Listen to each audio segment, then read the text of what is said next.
Good morning to all of you. Welcome in Lakshya online video classes. इससे पिछले class में हम लोग दो एलिमेंट के बिहेवियर के बारे में जान चुके थे। वो कौन कौन सा, हम रजिस्टर एलिमेंट का देखे थे और इंडक्टर एलिमेंट का बिहेवियर देखे थे, मतलब एनालिसिस किए थे हम लोग।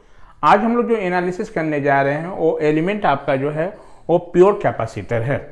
यदि ये मान लीजिए कि हम एक प्योर कैपेसिटर है जिसका कैपेसिटेंस का वैल्यू C फराड है और इसमें हम वोल्टेज AC वोल्टेज अप्लाई किए VT equal to VM sine omega T। ठीक है, AC अप्लाई करने के बाद इससे कितना हमारा करंट फ्लो होगा, इंस्टेंटेनियस करंट का वैल्यू क्या होगा, RMS करंट का वैल्यू क्या होगा, मैक्सिमम करंट का वैल्यू क्या होगा, पावर फैक्टर क्या होगा, इसका इम्पीडेंस का वैल्यू क्या होगा, इस केस में इंस्टेंटेनियस पावर का वैल्यू क्या होगा, पावर फैक्टर क्या होगा, एक्टिव पावर का वैल्यू क्या होगा, रिएक्टिव पावर का वैल्यू क्या होगा, ये सारे हम लोग इसमें एनालिसिस करके इसकी वैल्यू को कैलकुलेट करेंगे। जैसे कि पिछले दो एलिमेंट में हम लोग किए थे, आज हम लोग जो एलिमेंट का डिस्कशन करने जा रहे हैं वो एलिमेंट हमारा क्या है, प्योर कैपेसिटर है। यदि हम इस प्योर कैपेसिटर को हम AC वोल्टेज से कनेक्ट कर दें तो इस केस में हम करंट की वैल्यू कैसे कैलकुलेट करेंगे, पावर फैक्टर की वैल्यू कैसे कैलकुलेट करेंगे, इंपीडेंस की वैल्यू कैसे कैलकुलेट करेंगे, ये सारी चीज हम लोग आज डिस्कस करेंगे। तो सबसे पहले हम एक कैपेसिटर कंसीडर किए हैं जिसका कैपेसिटेंस का वैल्यू C फराड है और इसको एक AC वोल्टेज सोर्स से हम कनेक्ट कर दिए जिसका value VT equal to VM sine omega T। Consider a pure capacitor having capacitance C farad which is connected by an AC voltage source VT equal to VM sin omega T as shown in figure। इस case में सबसे पहले हम current का expression निकालना चाहते हैं। जैसे ही यहाँ वोल्टेज आप अप्लाई करोगे तो यहाँ से करंट हमारा फ्लो होगा, वो कौन सा IT, इस IT का वैल्यू क्या होगा वो डिटरमाइन करना चाह रहे हैं। तो सबसे पहले हम इसकी वैल्यू निकालते हैं।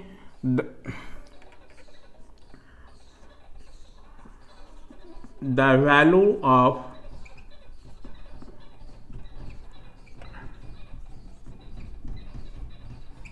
alternating current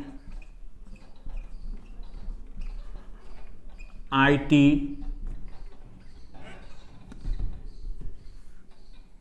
is calculated as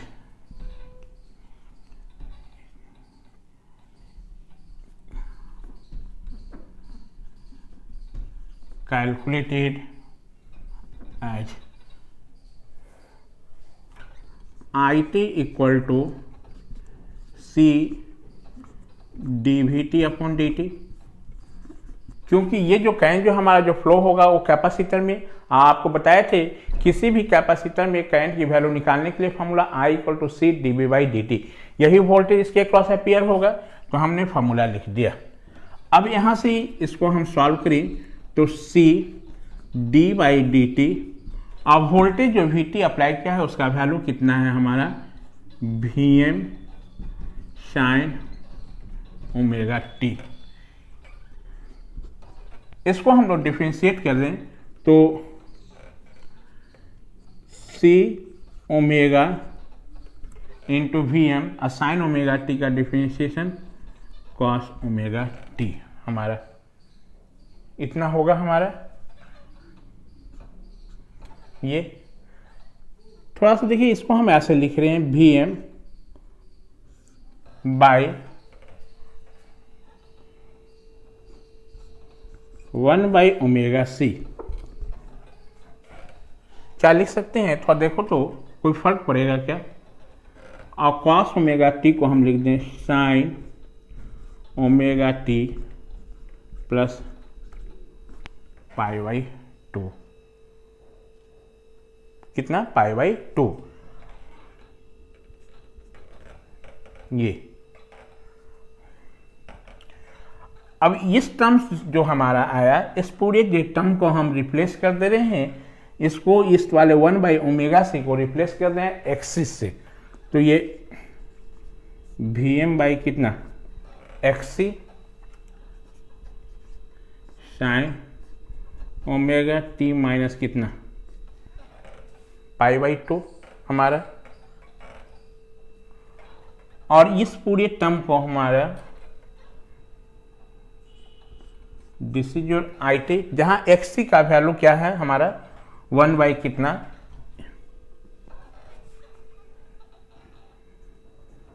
x सी का वैल्यू 1/ω_c है, रिमेंबर रखेंगे इसको रिप्लेस, और इस पूरे टर्म्स को, ये पूरे फैक्टर को हम आई एम से डिनोट कर रहे हैं, I m sine omega t minus π/2।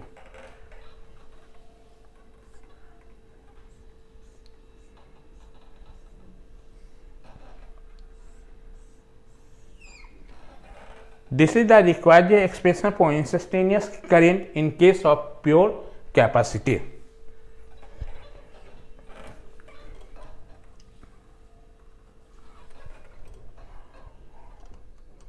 This is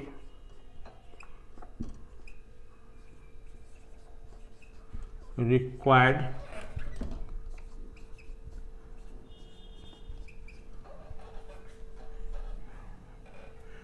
ये प्लस है बाबू,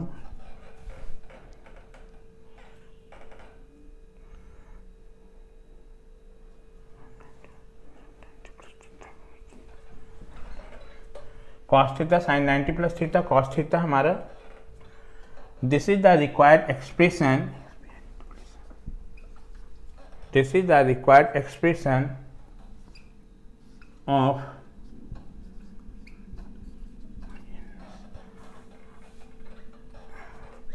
instantaneous instantaneous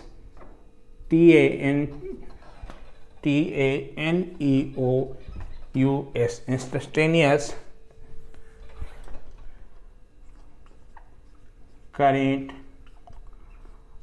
IT in case of pure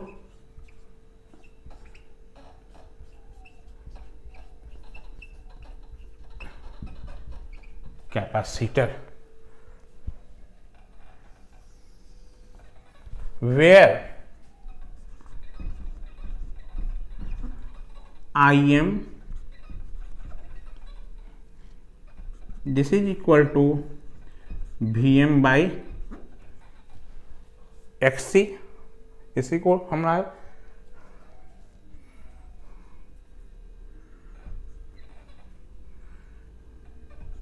this is your maximum current,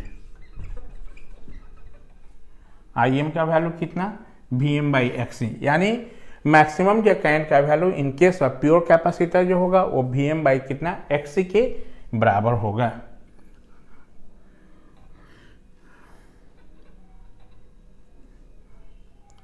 here Xc जिसका वैल्यू कितना है हमारा Xc 1/ω_c, इसी का वैल्यू हमारा Xc 1/ω_c, और इसको आप लिख सकते हो ओमेगा को 2πf के बराबर भी,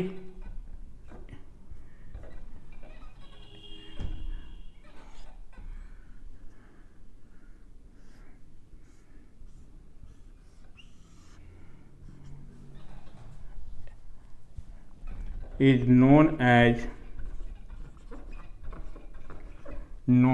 capacitive reactance, capacitive reactance known as capacitive reactance।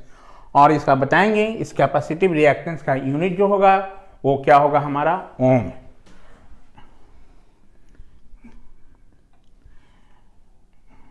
known as capacitive reactance, it is measured in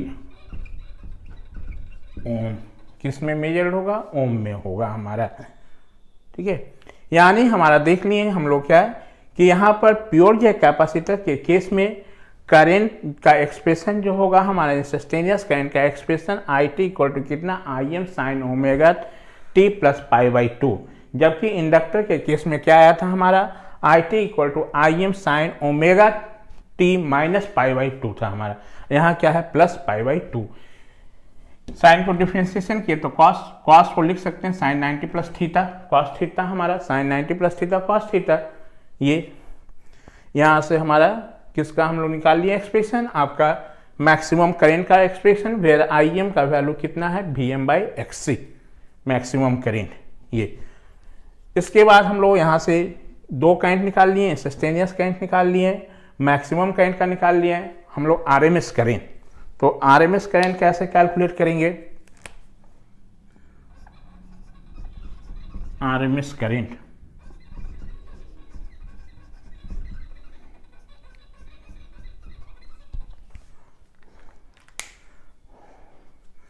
since I M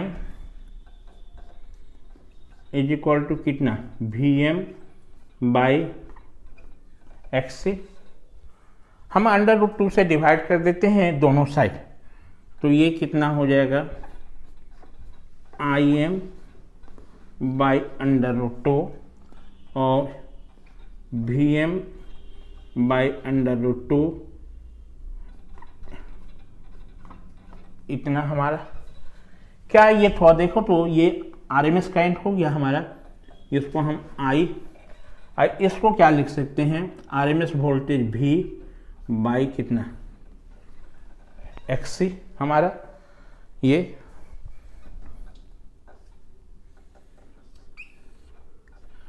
यानी इन case of pure J capacitor के केस में आरएमएस करंट का वैल्यू जो होगा वोल्टेज डिवाइडेड बाई कितना XC, वहां था हमारा आरएमएस करंट का वैल्यू इंडक्टर के केस में V डिवाइडेड बाई कितना XL, यहाँ क्या हमारा XC, जहां XC क्या हमारा कैपेसिटिव रिएक्टेंस है हमारा।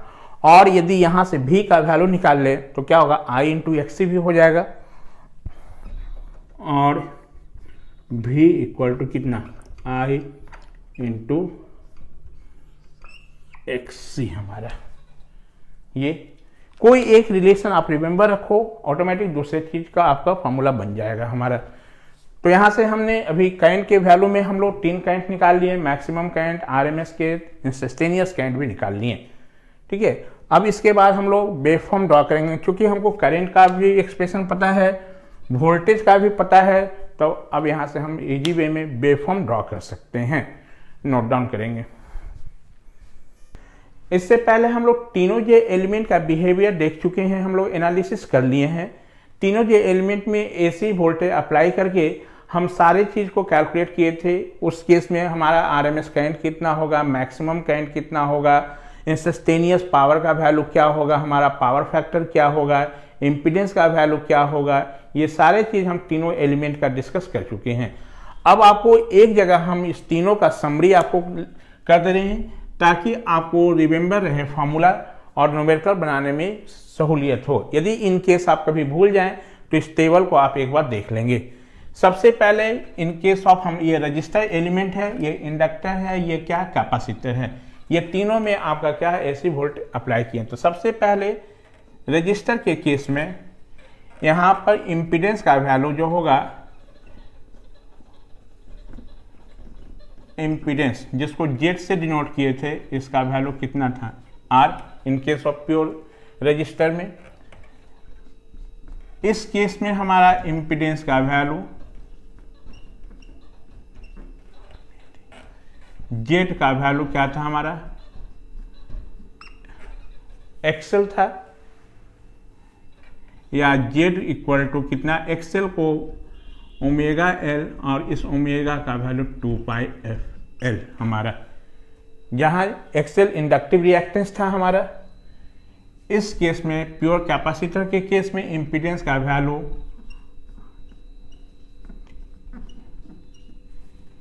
जेड का वैल्यू क्या था हमारा XC, जहां XC को हम कैपेसिटिव रिएक्टेंस बोले थे, और इस XC का वैल्यू हमारा 1/ωc या 1/2πfc हमारा। मान लो कोई क्वेश्चन में एक कैपेसिटर है जिसका वैल्यू दिया हुआ है, और वहां पर हमारा सप्लाई फ्रीक्वेंसी का वैल्यू दिया है, और कहे कि उसका इम्पीडेंस वैल्यू निकालो या कैपेसिटिव रिएक्टेंस निकालो, तो उस समय कैपेसिटिव रिएक्टेंस XC पूछ रहा है, वही XC का वैल्यू जो होगा वो इम्पीडेंस के बराबर होगा। मान लो क्वेश्चन में ऐसा हो कि हमारा कैपेसिटर का कैपेसिटेंस वैल्यू दे दे और एंगुलर फ्रीक्वेंसी दे दे, मतलब एंगुलर फ्रीक्वेंसी मतलब ओमेगा, तो उस केस में हम इस फॉर्मूला को यूज करेंगे, इस फॉर्मूला का यूज नहीं करेंगे। तो एज फॉर रिक्वायरमेंट क्या हमको चाहिए दिया हुआ है और किस फॉर्मूला का यूज करना है, उसके कॉरस्पॉन्डिंग हम फॉर्मूला यूज कर लेंगे। दूसरा, इस केस में प्योर रजिस्टर के केस में पावर जे फैक्टर का वैल्यू क्या था हमारा 1। इस केस में हमारा प्योर इंडक्टर के केस में पावर जे फैक्टर का वैल्यू क्या था 0। प्योर कैपेसिटर के केस में पावर फैक्टर का वैल्यू 0 हमारा। प्योर रजिस्टर के केस में maximum current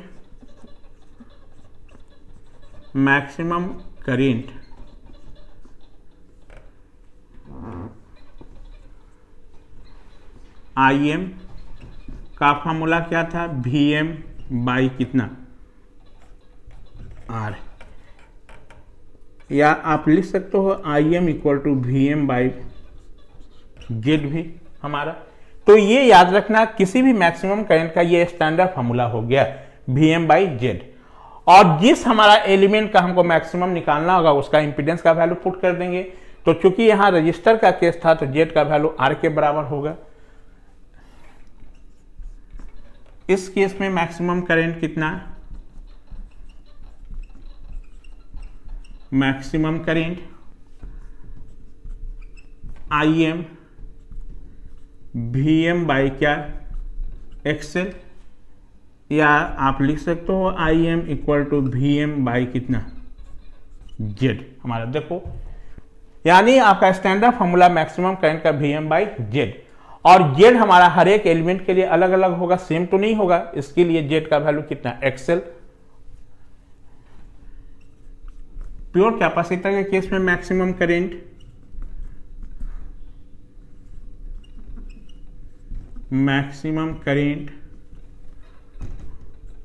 IM equal to VM by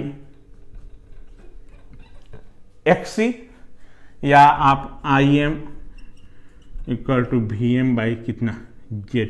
तो देखो तो मैक्सिमम करंट फार्मूला स्टैंडर्ड जो है सबके लिए सेम है, सिर्फ क्या होगा हमारा Z का वैल्यू चेंज होगा।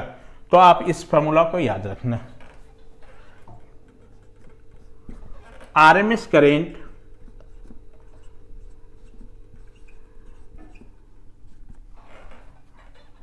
I is equal to V by R हमारा, या आप इसी को लिख सकते हो V बाई Z भी। प्योर इंडक्टर के केस में RMS current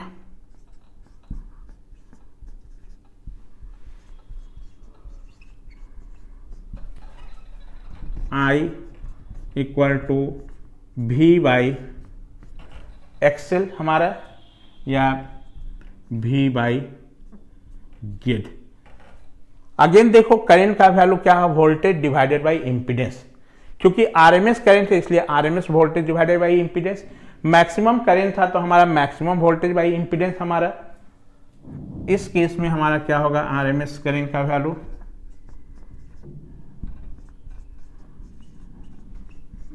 RMS current I equal to RMS voltage by XC बोलो, या RMS वोल्टेज बाई इंपीडेंस बोल दो हमारा।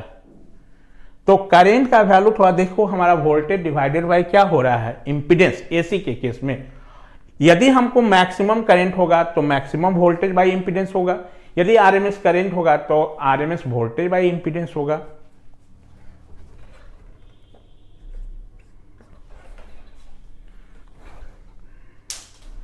Phase angle that means phi in case of pure capacitor के बीच में कितना था फेज एंगल का वैल्यू 0। इस केस में हमारा क्या था फेज एंगल बोले चाहे फेज डिफरेंस। इस केस में फेज एंगल आपका वोल्टेज और करंट के बीच में जो था फाई 90 डिग्री हमारा, और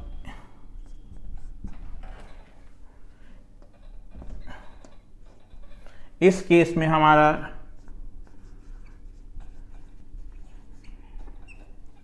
फेज एंगल का वैल्यू 90 डिग्री हमारा,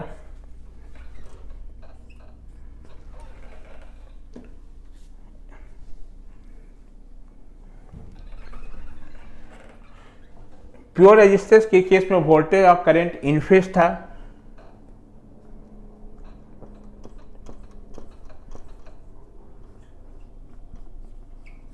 voltage and current are in same phase। इसमें हमारा क्या था, voltage and current out of phase, voltage and current are out of phase. इसमें भी हमारा क्या था, voltage and current out of phase.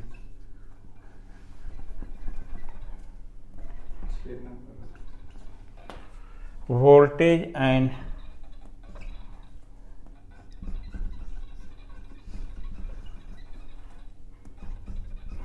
Current are out of phase.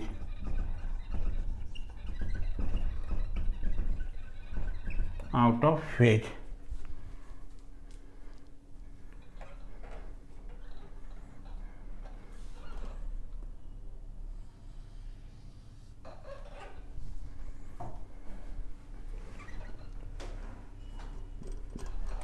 इस केस में इंस्टेंटेनियस करंट का एक्सप्रेशन IT का Im sin ओमेगा टी। इस केस में इंस्टेंटेनियस करंट का expression IT equal to Im sin omega t minus π/2। इस case में instantaneous current का expression IT Im sin omega t plus π/2 हमारा। ये पहले इतने नोट डाउन कर ले, इसमें एक दो पॉइंट और बताएंगे। चले, अब इन केस ऑफ प्योर हमारा रजिस्टर के केस में एक्टिव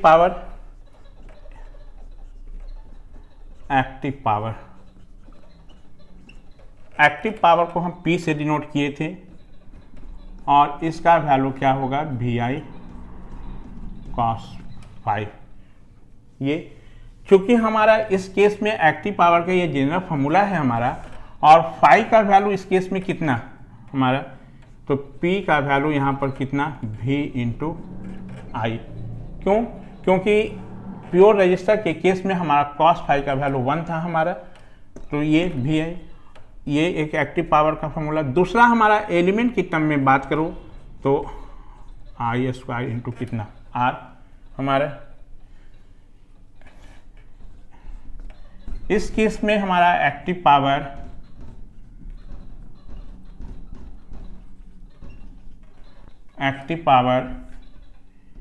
P का वैल्यू क्या, 0। इस केस में भी हमारा एक्टिव पावर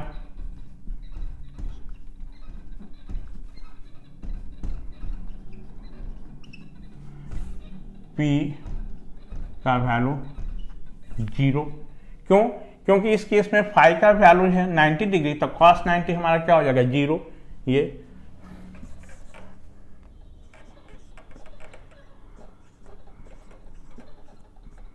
इस केस में रिएक्टिव पावर Q का वैल्यू 0 हमारा। इस केस में रिएक्टिव पावर Q का value I square into XL हमारा आया था, और इस केस में रिएक्टिव पावर